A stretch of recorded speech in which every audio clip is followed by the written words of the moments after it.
আজ 6ই মে, একটা বিশেষ দিন। তো এই দিনটার কি মাহাত্ম্য সেটা বলার আগে একটা ছোট্ট গল্প হয়ে যাক।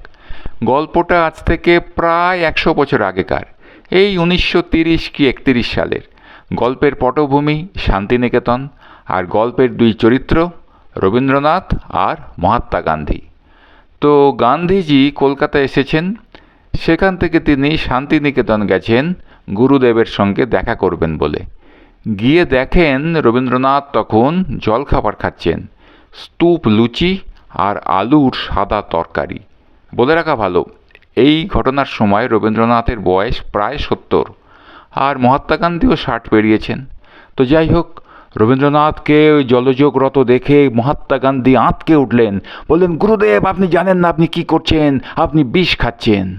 রবীন্দ্রনাথ অর্ধনির্মিলিত চোখে লুচি খেতে খেতে শুধু বললেন, হয়তো সত্যিই আমি বিষ খাচ্ছি, কিন্তু এই বিষের কাজ বড়ই ধীর গতিতে, কারণ বিগত 60 বছর ধরে নিয়মিতভাবে আমি তো এই একই বিষ খেয়ে চলেছি। এবার ফিরে আসি আজকের দিন মাহাত্ম্যে।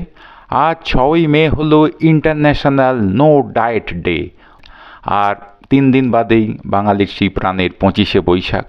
কাজেই একজন লুচিশীল বাঙালি হিসেবে আমার মনে হলো রবীন্দ্রনাথের লুচিপ্রিয়তার এই চিত্তাকর্ষক গল্পটা পরিবেশনের আজই উপযুক্ত দিন।